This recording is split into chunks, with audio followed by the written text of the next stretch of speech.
Bonjour à toutes et à tous et bienvenue dans cette nouvelle vidéo. Aujourd'hui, on continue notre série sur l'apostasie et aujourd'hui, on va s'intéresser à la femme qui enseigne. Comme je vous l'avais précédemment dit, on voit de plus en plus aujourd'hui de femmes prédicateurs, pasteurs, etc. etc. Et on va voir que malheureusement, c'est une chose qui n'est pas biblique. Ou en tout cas, on va expliquer exactement le rôle de la femme dans la Bible et particulièrement évidemment dans la Nouvelle Alliance. Alors, on a deux textes qui sont sans équivoque, qui peuvent parfois être, on peut les trouver un peu raides, un peu difficiles, on se dit waouh, ça rigole pas. Donc je vous les mets en face, c'est 1 Corinthiens 14 et 1 Timothée 2, on va pas les lire tout de suite, on reviendra dessus un petit peu plus tard.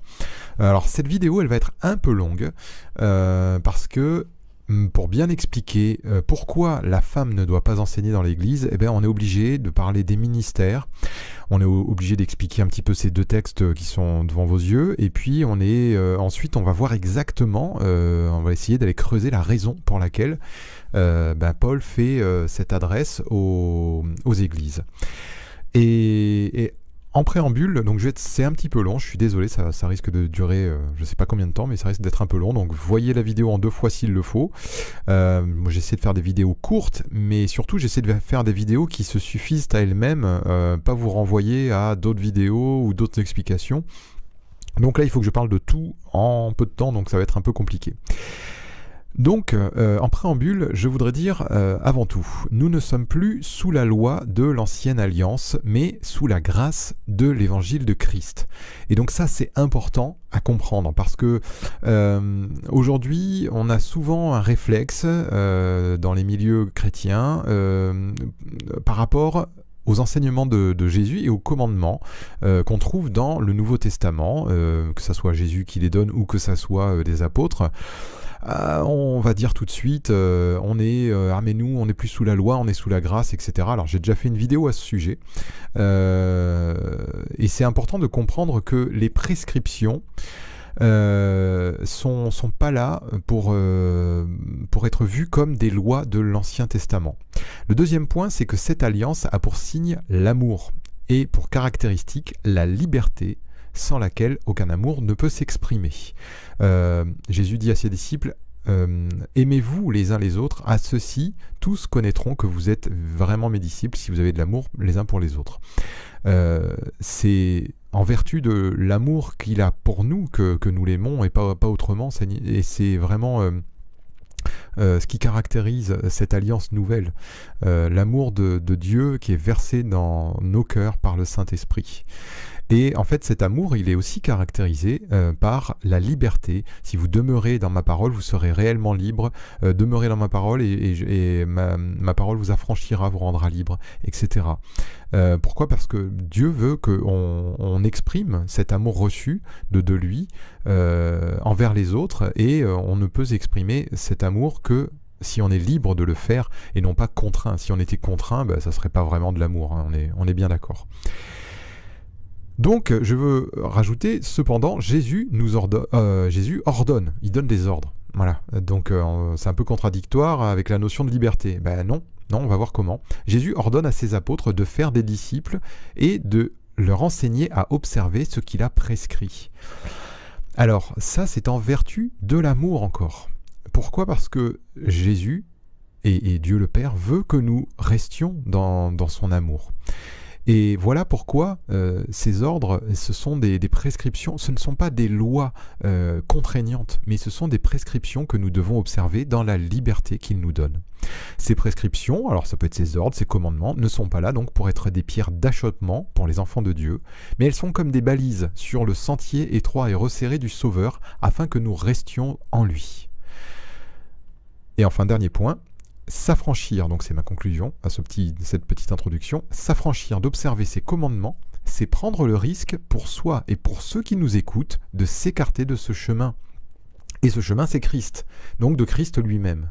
Et cela a évidemment toujours des conséquences. Et ces conséquences, elles peuvent être graves. Parfois on peut se dire voilà, je fais telle chose, c'est écrit le contraire dans la Bible, mais bon, voilà, je suis toujours là, j'ai toujours foi en Dieu. Attention, il ne faut pas jouer avec ça. Il faut vraiment pas jouer avec ça. On est amené à toujours grandir dans cette communion à Christ, à marcher dans la lumière. Et marcher dans la lumière, c'est marcher en lui, avec lui, selon également les enseignements que nous recevons de lui. Alors, on va commencer. Et on va commencer avec, on va parler des femmes exerçant des fonctions particulières dans la Bible. Alors, j'ai pas pris toutes les femmes. Je ne vais pas vous parler de Sarah, de Rebecca, de Rachel et Léa, etc. Bon, elles étaient les femmes d'eux déjà.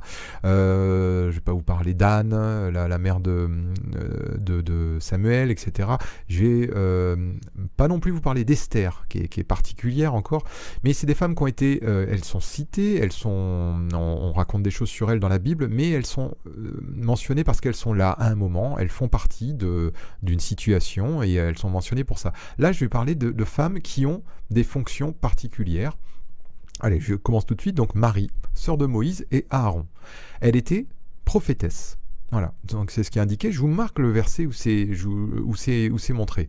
Exode 15, verset 20. Marie, la prophétesse, sœur d'Aaron, prit à la main un tambourin et toutes les femmes vinrent après elle avec des tambourins et en dansant.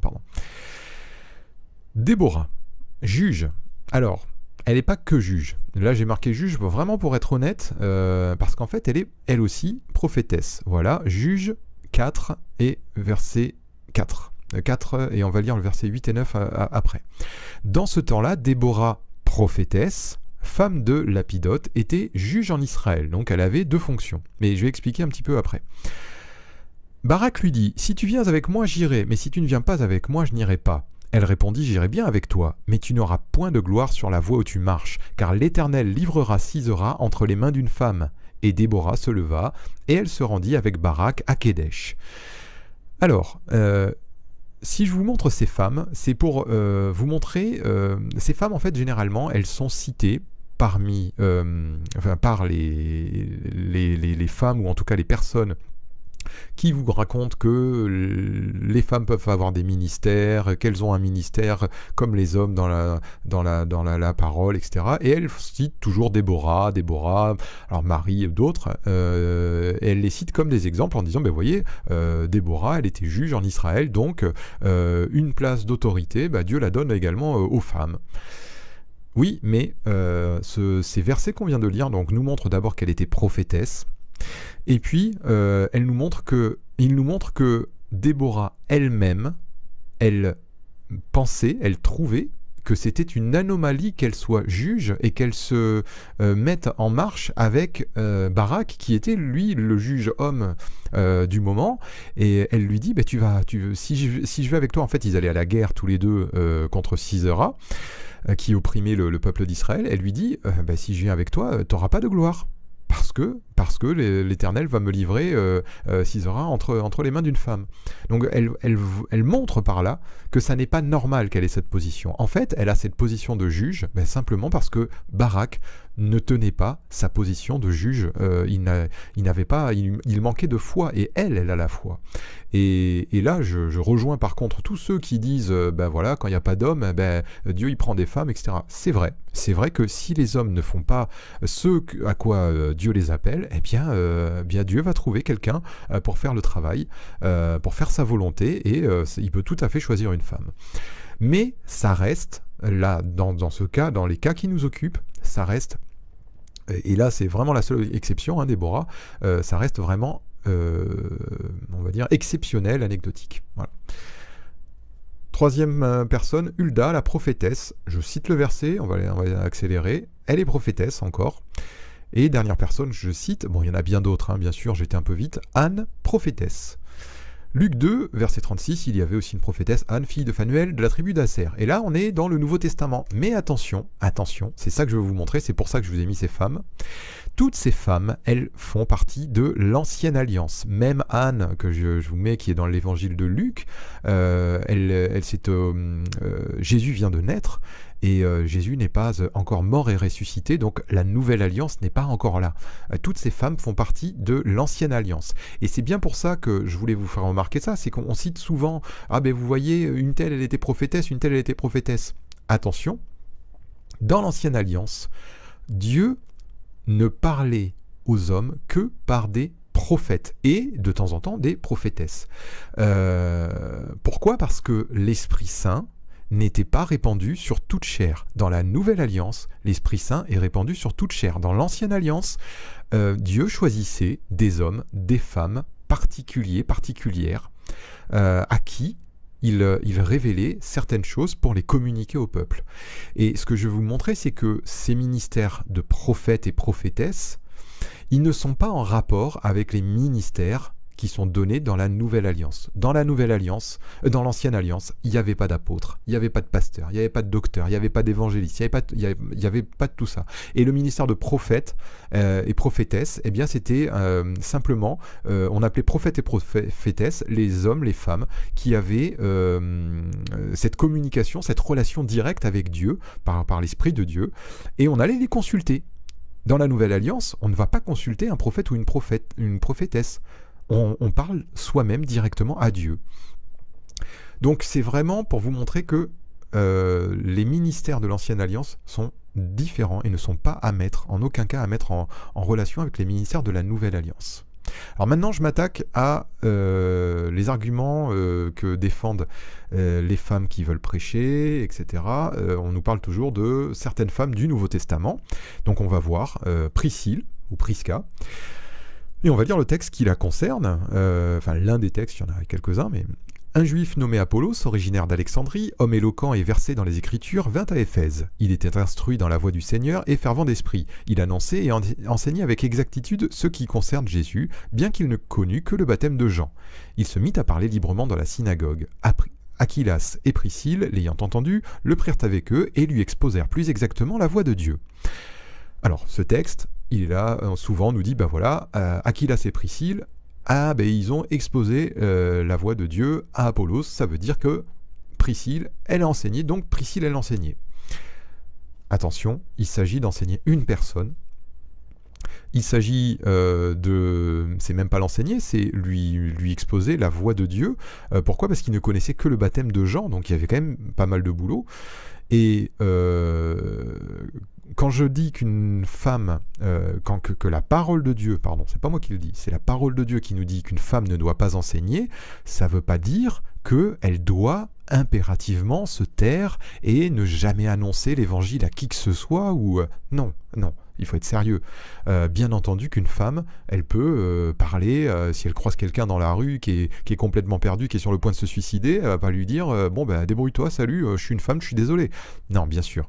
Et puis là, il s'agit d'une femme et elle est avec son mari et ils enseignent tous les deux, ils exposent tous les deux la voie de Dieu. Voilà, donc ce verset-là, c'est largement insuffisant pour dire que une femme peut enseigner, je suis désolé. Phébé, Romains 16, versets 1 et 2. « Je vous recommande Phébé, notre sœur qui est diaconesse de l'église de Cendrée, afin que vous la receviez en notre Seigneur d'une manière digne des saints et que vous l'assistiez dans les choses où elle aura besoin de vous, car elle en a donné aide à plusieurs et à moi-même. » C'est Paul qui parle, et on voit que Phébé, elle est diaconesse. Il la nomme comme ça. Et pourquoi il la nomme comme ça ? Parce qu'elle a donné assistance à plusieurs et donc à lui. Donc là encore, il n'est pas question d'enseignement dans ce cas-là. Alors on va voir la dernière. Junias, on nous dit souvent, alors là moi je suis... les bras m'en tombent quand j'entends des choses comme ça. Romains 16, verset 7. « Saluez Andronicus et Junias, mes parents et mes compagnons de captivité qui jouissent d'une grande considération parmi les apôtres, et qui, même, ont été en Christ avant moi. » Donc, comme il y a Andronicus et Junias et qu'il y a apôtres, on nous dit, dans le même verset, pardon, eh bien on nous dit, Andronicus et Junias sont des apôtres.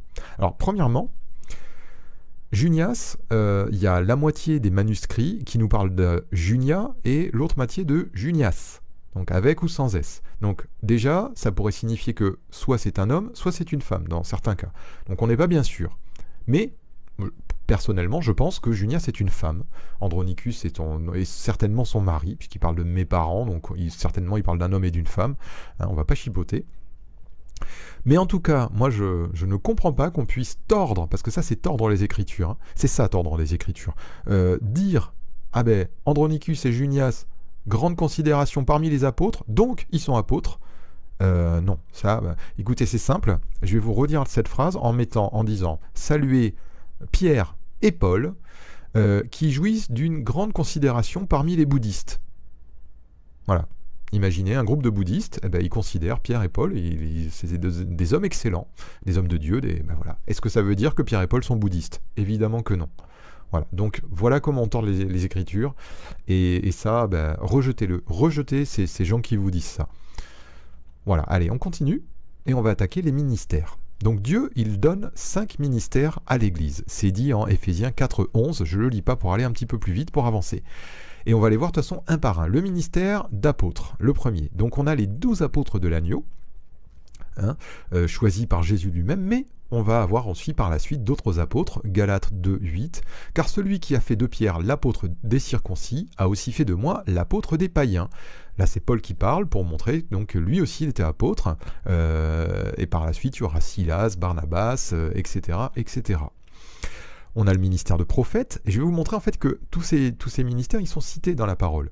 Acte 13.1, il y avait dans l'église d'Antioche des prophètes et des docteurs, Barnabas, Siméon, appelé Niger, Lucius de Cyrène, Manahem, qui avait été élevé avec Hérode, le tétrarque, et Saul. Voilà un autre verset, Acte 21.10, comme nous étions là depuis plusieurs jours, un prophète nommé Agabus descendit de Judée. Vous voyez là encore, un ministère, et on cite des gens. Le ministère d'évangéliste. Alors, je reviens juste au passage. On voit que Saul, dans Acte 13, 21, ici, là, on voit que Saul, il était prophète ou docteur, mais qu'ensuite, il est passé apôtre. On va voir ensuite ici, en évangéliste, Acte 21, 8, étant entré dans la maison de Philippe l'évangéliste, qui était l'un des 7, nous logeâmes chez lui. Philippe était évangéliste, mais il était l'un des 7. L'un des 7 quoi ? Je ne l'ai pas mis, mais c'était un des 7 diacres, 7 premiers diacres qui avaient été nommés. Et lui aussi, donc, il est passé de diacre à évangéliste. Il a eu une promotion. Non, je plaisante, mais c'est pour dire que les ministères sont donnés, mais les ministères sont des fonctions. Ce ne sont pas des titres, ce sont des fonctions que des hommes vont avoir à un moment ou à un autre. On peut très bien avoir une fonction à un instant T et en avoir une autre un peu plus tard. Il n'y a aucun problème avec ça. Docteur, Tite, chapitre 3, verset 13, « Et soin de pourvoir au voyage de Zénas, le docteur de la loi, et d'Apollos, en sorte que rien ne leur manque. » Voilà encore un exemple. Et enfin, le dernier, pasteur. Eh bien là, j'ai pas de verset. Et là, c'est quand même remarquable.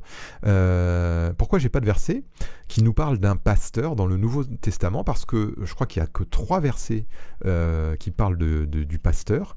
Et à chaque fois, ces versets, eh bien, ils sont en rapport avec le Seigneur Jésus-Christ.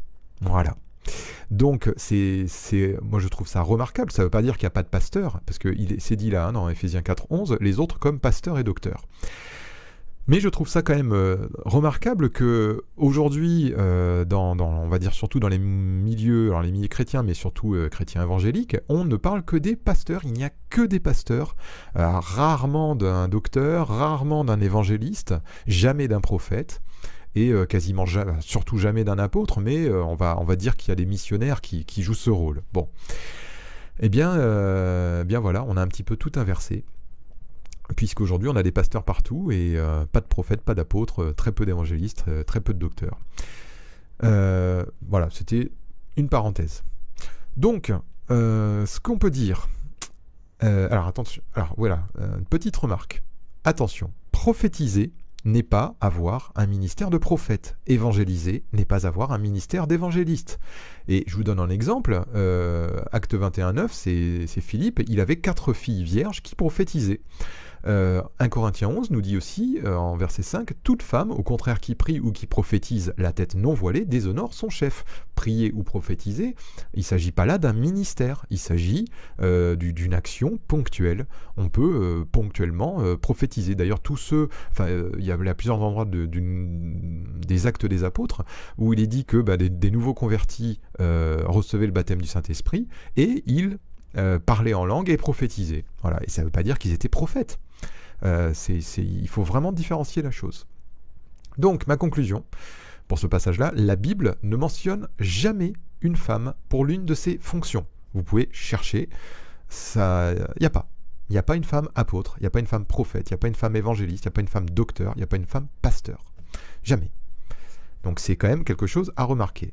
Mais on va pouvoir m'objecter que, mais attention, il est dit qu'il n'y a plus ni homme ni femme. Bon, eh bien, ceux qui font ça, lisez-leur le passage Galates 3, versets 24 à 29, et vous allez voir que cette phrase où elle est complètement sortie de son contexte, et on va voir le contexte. Ainsi la loi a été comme un pédagogue pour nous conduire à Christ, afin que nous fussions justifiés par la foi. C'est ça le contexte. La foi étant venue, nous ne sommes plus sous ce pédagogue, car vous êtes tous fils de Dieu par la foi en Jésus-Christ. C'est la foi le contexte. Vous tous qui avez été baptisés en Christ, vous avez revêtu Christ. La foi en Jésus-Christ. Il n'y a plus ni juif ni grec, il n'y a plus ni esclave ni libre, il n'y a plus ni homme ni femme, car vous êtes tous un en Jésus-Christ. Et si vous êtes à Christ, vous êtes donc la postérité d'Abraham, héritier selon la promesse de la foi. Voilà. Donc le contexte, quand on dit il n'y a plus ni homme ni femme, c'est par rapport à la foi, on est tous un en Jésus-Christ. Bien sûr que celui qui était esclave, il reste esclave. Il est resté esclave. Voilà. Donc voilà encore une fois que les arguments qu'on nous amène pour nous dire que des femmes peuvent prêcher, des femmes peuvent enseigner, etc., sont faux, ni plus ni moins. Et en tout cas, ces 5 ministères-là, ils sont dédiés dans la parole aux hommes. Alors, on va continuer. Alors ça, je vous le dis d'avance pour commencer à se familiariser avec l'explication qui va venir. Dieu a donné un unique commandement à Adam. Il l'a donné à Adam seulement, pas à Ève. Jésus a passé une nuit en prière pour connaître les 12 apôtres que le Père désignerait pour recevoir son enseignement. Ça veut dire que il a passé la nuit en prière, c'est-à-dire que la chose était importante. Ce sont 12 hommes, aucune femme, pour cette charge. Donc ça, retenez-le, on va le voir par la suite, ça va être important. Et avant de continuer, on va voir les ministères d'anciens et de diacres. Donc on va commencer par l'ancien. 1 Timothée 3, 1 à 4. Cette parole est certaine, si quelqu'un aspire à la charge d'évêque, il désire une œuvre excellente. Il faut donc que l'évêque soit irréprochable, mari d'une seule femme, sobre, modéré, réglé dans sa conduite, hospitalier, propre à l'enseignement. Il faut qu'il ne soit ni adonné au vin, ni violent, mais indulgent, pacifique, désintéressé. Il faut qu'il dirige bien sa propre maison et qu'il tienne ses enfants dans la soumission et dans une parfaite honnêteté. Et puis 1 Pierre 5, 1. Voici les exhortations que j'adresse aux anciens qui sont parmi vous, moins anciens comme eux. Je vous marque ça pour vous montrer un petit peu plus tard, je reviens tout de suite. Les diacres, 1 Timothée 3, 8 à 12. Les diacres aussi doivent être honnêtes, éloignés de la duplicité, des excès du vin, d'un gain sordide, conservant le mystère de la foi dans une conscience pure, qu'on les éprouve d'abord et qu'ils exercent ensuite leur ministère s'ils sont sans reproche. Les femmes de même doivent être honnêtes, non médisantes, sobres, fidèles en toutes choses.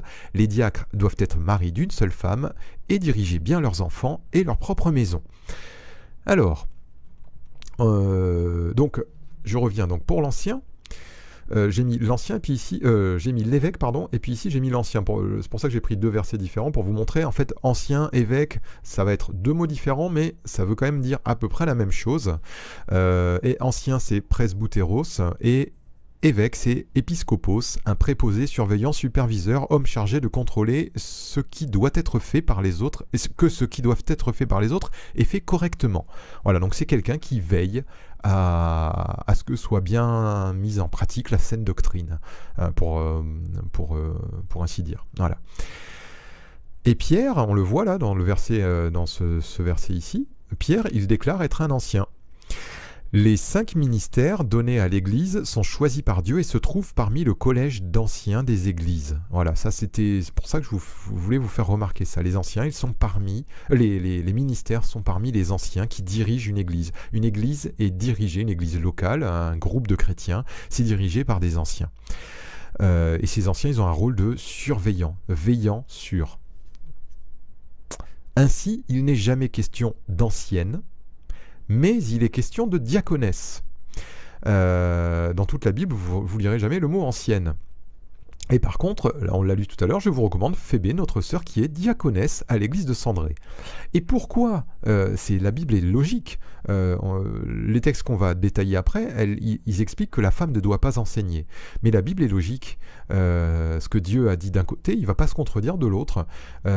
Pourquoi ? Parce que la différence entre un ancien et un diacre, eh bien c'est celle-là. L'ancien, il doit être propre à l'enseignement. Si vous regardez ce texte-là et ce texte-là, les caractéristiques entre l'ancien et le diacre sont quasiment les mêmes. La différence, c'est qu'il est dit que l'ancien, il doit être propre à enseigner. Et d'ailleurs, dans les diacres, comme il n'y a pas ce détail-là d'être propre à enseigner, il nous parle des femmes. Les femmes, de même, doivent être non médisantes, sobres, fidèles en toutes choses, donc elles peuvent être diaconesses. Mais elles ne prendront pas part à l'enseignement. Voilà, j'espère que ça déjà, ça vous éclaire. Mais on va maintenant détailler ces deux textes qu'on a vus tout à l'heure pour vous montrer ce qu'il en est réellement. Donc je lis 1 Corinthiens 14. « Car Dieu n'est pas un Dieu de désordre, mais de paix. » Donc là, en fait, c'était juste, je citais cette fin de phrase parce que le contexte dans lequel Paul dit ça, c'est l'ordre. C'est important que ça soit dit.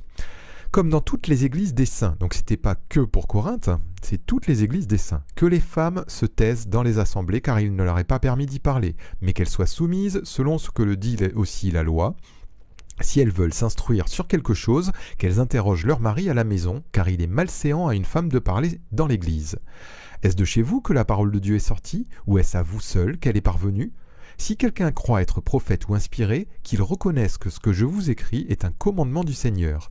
Et si quelqu'un l'ignore, qu'il l'ignore. Voilà le premier texte. On va lire en parallèle, je les ai mis en parallèle parce que vous allez voir qu'il y a une similitude. 1 Timothée 2, versets 9 à 15. « Je veux aussi que les femmes vêtues d'une manière décente avec pudeur et modestie ne se parent ni de tresses, ni d'or, ni de perles, ni d'habits somptueux, mais qu'elles se parent de bonnes œuvres, comme il convient à des femmes qui font profession de servir Dieu. Que la femme écoute l'instruction en silence, avec une entière soumission. Je ne permets pas à la femme d'enseigner, ni de prendre de l'autorité sur l'homme, mais elle doit demeurer dans le silence. Car Adam a été formé le premier, Ève ensuite. Et ce n'est pas Adam qui a été séduit, c'est la femme qui, séduite, s'est rendue coupable de transgression. Elle sera néanmoins sauvée en devenant mère si elle persévère avec modestie dans la foi, dans la charité et dans la sainteté. » Alors, j'évacue tout de suite le « elle sera néanmoins sauvée en devenant mère ».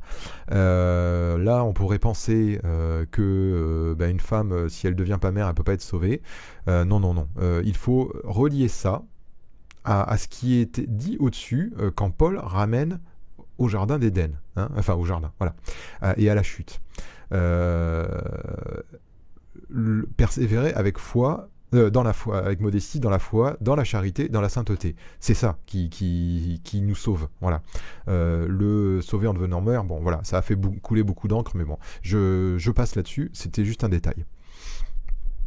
Alors, vous voyez, il y a un parallèle.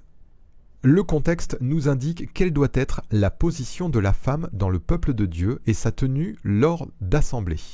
Voilà ce qu'il nous dit. Et j'ai mis de la même couleur pour ces versets parce que ça nous montre, les femmes se taisent dans les assemblées, dans 1 Corinthiens 14, il ne leur est pas permis d'y parler, mais qu'elles soient soumises. Et puis l'autre nous dit que la femme écoute l'instruction en silence avec une entière soumission.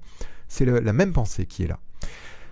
Deuxièmement, le silence et la soumission demandée ne sont pas absolus, mais sont en rapport avec l'instruction et l'enseignement. Pourquoi je dis qu'ils ne sont pas absolus ? Parce que dans l'épître aux Corinthiens, là on est dans 1 Corinthiens 14, mais dans trois chapitres avant, dans 1 Corinthiens 11, le Paul dit que la femme, elle peut prier ou prophétiser. Si elle prophétise, c'est pas toute seule à la maison, c'est dans une assemblée. Donc, elle peut parler, il n'y a pas de problème. Là, c'est en rapport avec l'instruction. Si elles veulent s'instruire sur quelque chose, qu'elles interrogent leur mari à la maison. Et là, je ne permets pas, donc c'est l'instruction, et là, je ne permets pas à la femme d'enseigner. Voilà. Donc c'est bien pour vous montrer que cette indication à rester dans le silence est en rapport avec l'instruction pour les deux fois. Et dernier point, est-ce de chez vous que la parole de Dieu est sortie, ou est-ce à vous seul qu'elle est parvenue ? car Adam a été formé le premier, Ève ensuite, et ce n'est pas Adam qui a été séduit, c'est la femme qui, séduite, s'est rendue coupable de transgression. Là, il nous ramène dans les deux cas, c'est une évocation de ce qui s'est passé dans le jardin d'Éden lors de la chute. Donc, je répète, cette défense d'enseigner pour la femme et ce silence qu'elle doit garder est en rapport avec l'instruction. Et dans les deux cas, il nous ramène au jardin d'Éden. Donc il va falloir qu'on aille au début de la Bible, dans la Genèse, pour comprendre ce qui se passe. Genèse chapitre 1 verset 5, Dieu appela la lumière du jour et il appela les ténèbres nuit, ainsi il y eut un soir et il y eut un matin, ce fut le premier jour. Je vais vous expliquer pourquoi je vous fais lire ce verset. Et puis on va lire Genèse chapitre 2 verset 15 à 23 pour lire comment Dieu a créé la femme. L'Éternel Dieu prit l'homme et le plaça dans le jardin d'Éden pour le cultiver et pour le garder. L'Éternel Dieu donna cet ordre à l'homme. Tu pourras manger de tous les arbres du jardin, mais tu ne mangeras pas de l'arbre de la connaissance du bien et du mal, car le jour où tu en mangeras, tu mourras. L'Éternel Dieu dit, il n'est pas bon que l'homme soit seul, je lui ferai une aide semblable à lui. L'Éternel Dieu forma de la terre tous les animaux des champs et tous les oiseaux du ciel, et il les fit venir vers l'homme pour voir comment il les appellerait, et afin que tout être vivant portât le nom que lui donnerait l'homme. Et l'homme donna des noms à tout le bétail, aux oiseaux du ciel et à tous les animaux des champs. Mais pour l'homme, il ne trouva point d'aide semblable à lui. Alors l'Éternel Dieu fit tomber un profond sommeil sur l'homme, qui s'endormit. Il prit une de ses côtes et referma la chair à sa place. L'Éternel Dieu forma une femme de la côte qu'il avait prise de l'homme, et il l'amena vers l'homme. Et l'homme dit, voici cette fois celle qui est os de mes os et chair de ma chair. On l'appellera femme parce qu'elle a été prise de l'homme. Alors, ce texte, un petit peu long, mais il nous montre tout ce processus qui a amené Dieu à former la femme et comment il l'a fait. Et le mot que je veux vous faire remarquer ici, c'est appela. C'est pour ça que j'avais mis ce verset. Dieu appela. Et ensuite, il a amené les animaux de la terre afin que l'homme les appelle, qu'il leur donne un nom. Et on voit que l'homme, il a fait la même chose, le Seigneur a fait la même chose avec la femme. Il a créé la femme et ensuite il l'a amenée à l'homme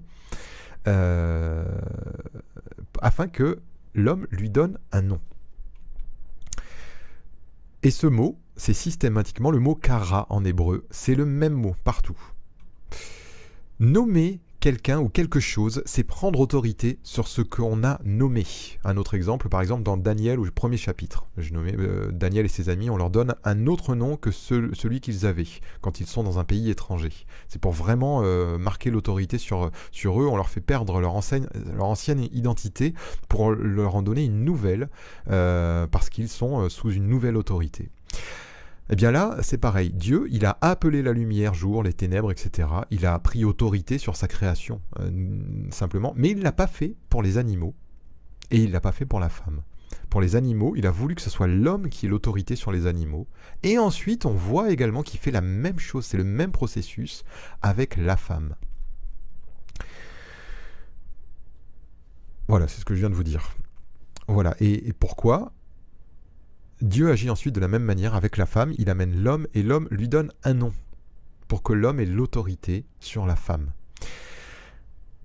Et l'homme appelle la femme, donc l'homme il est Ish et la femme il l'appelle Isha.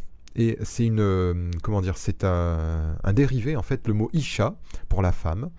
Il dérive du mot Ish de l'homme. Donc si on devait traduire littéralement, il faudrait dire un homme et une homesse. Vous voyez, ça serait se rapprocher plus du texte hébreu. C'est, je crois, d'ailleurs traduit comme ça dans les versions Martin de la Bible. Pour bien montrer, en fait, que la créature qui est la femme, eh bien, elle vient de l'homme. Elle a été faite pour l'homme. Donc, c'est-à-dire que la femme procède de l'homme. Sans l'homme, elle n'est pas.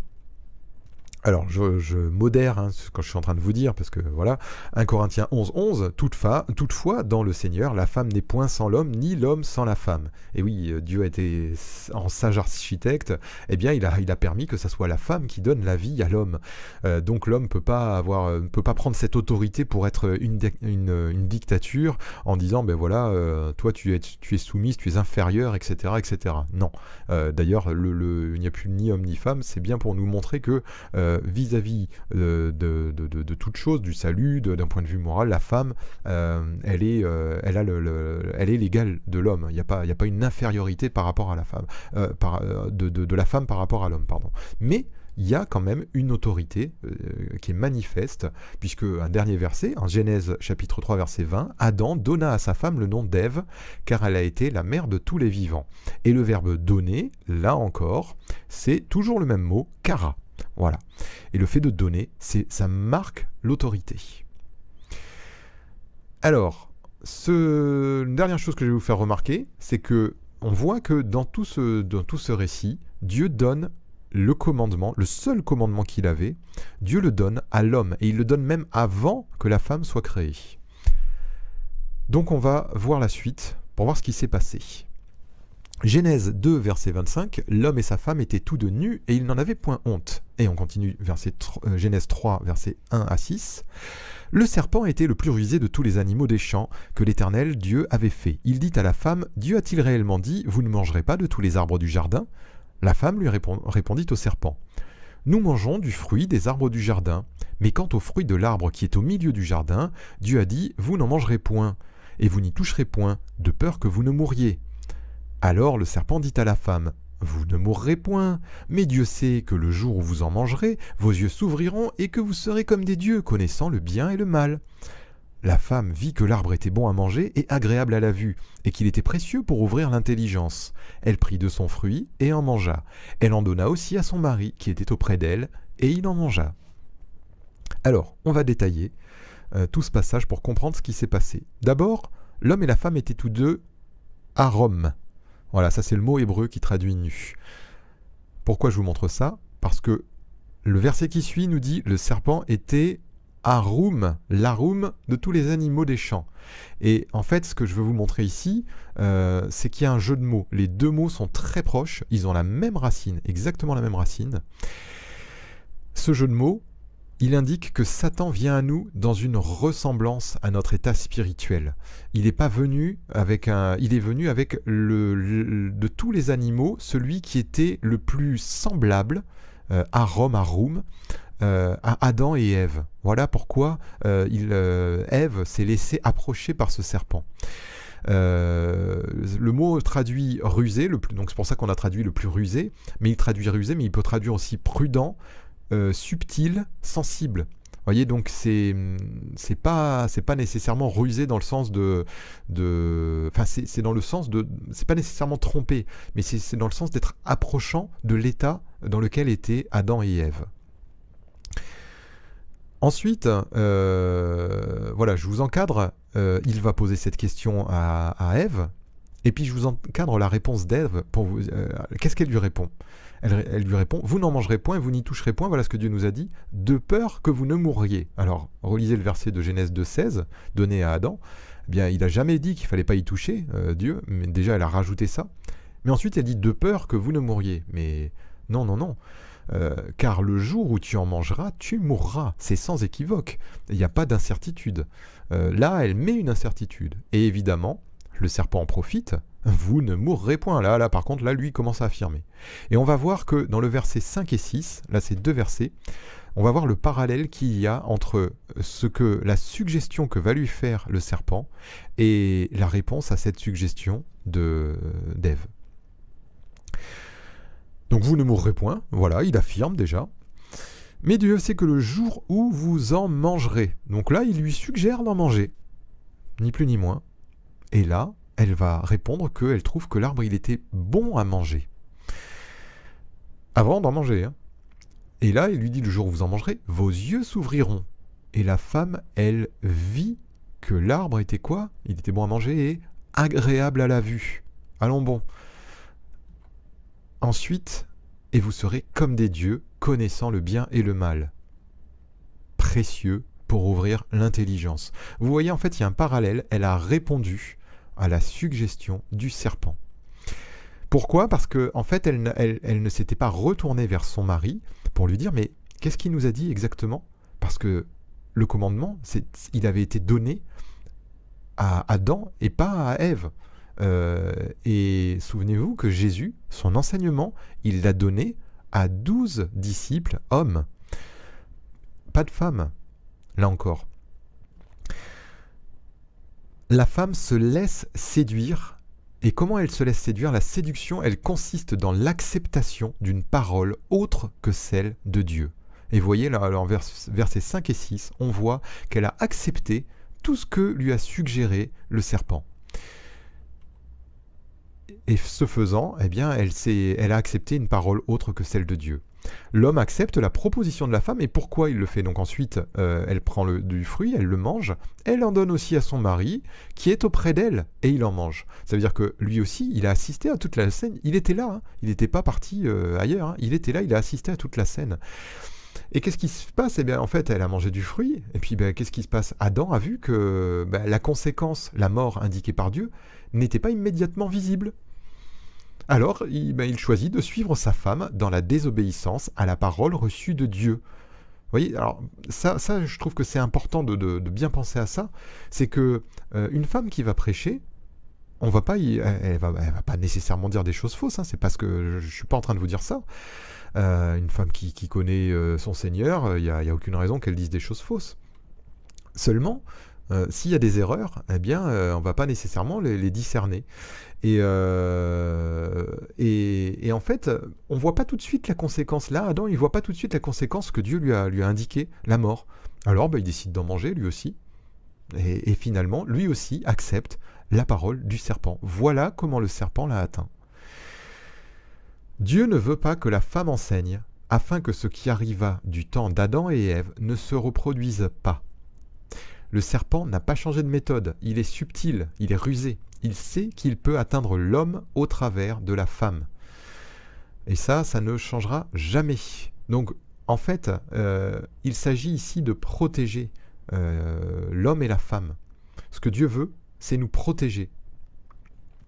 Dans cette histoire que la femme n'enseigne pas, Dieu veut vraiment protéger l'Église, l'homme et la femme tous les deux.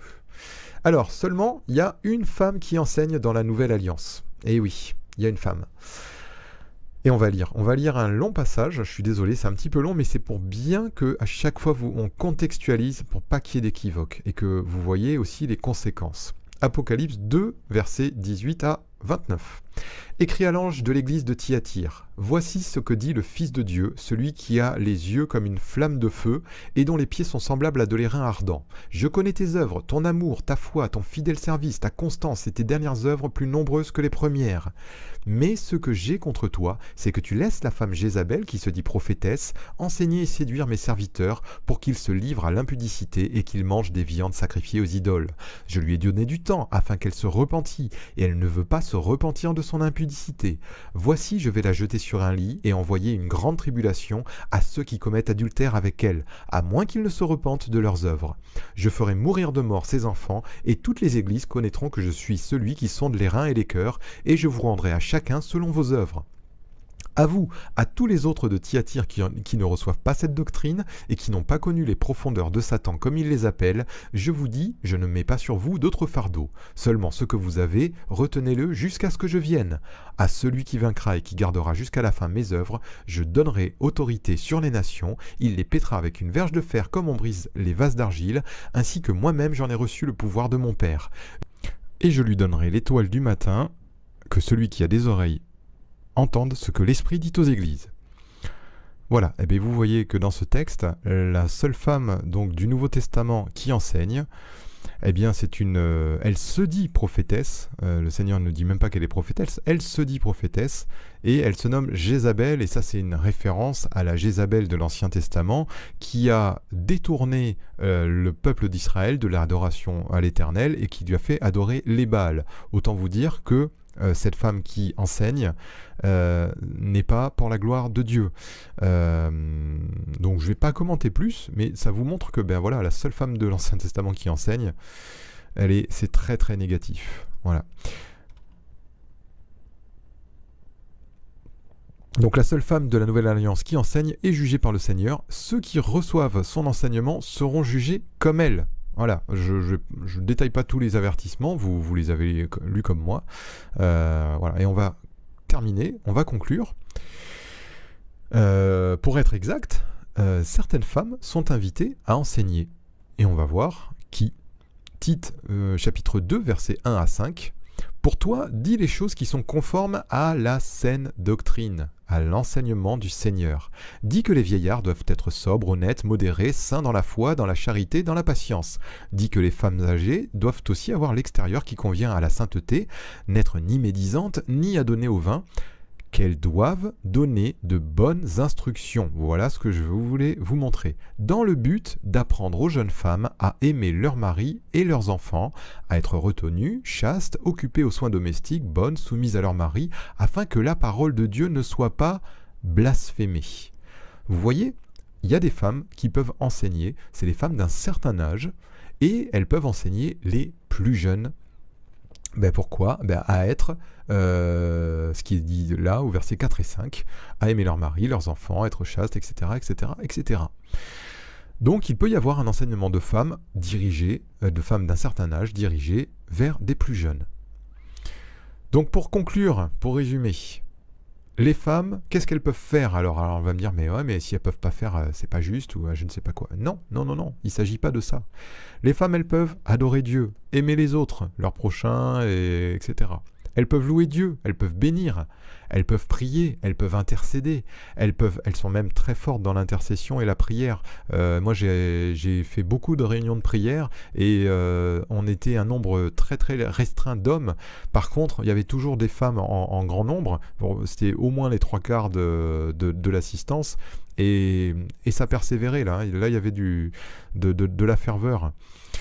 Prophétiser, évangéliser, tout ça c'est possible. Prier pour la guérison, fortifier, édifier, encourager, consoler, aider à des tâches diverses, bien s'occuper de leur famille, apprendre aux plus jeunes à bien s'occuper de leur famille, etc., etc.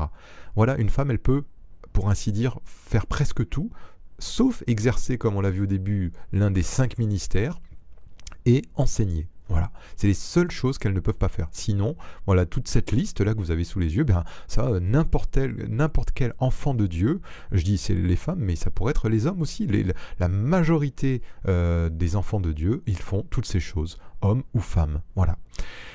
Donc pour conclure, l'Église, en obéissant à ce précepte que la femme n'enseigne pas, elle ferme une porte d'accès au diable.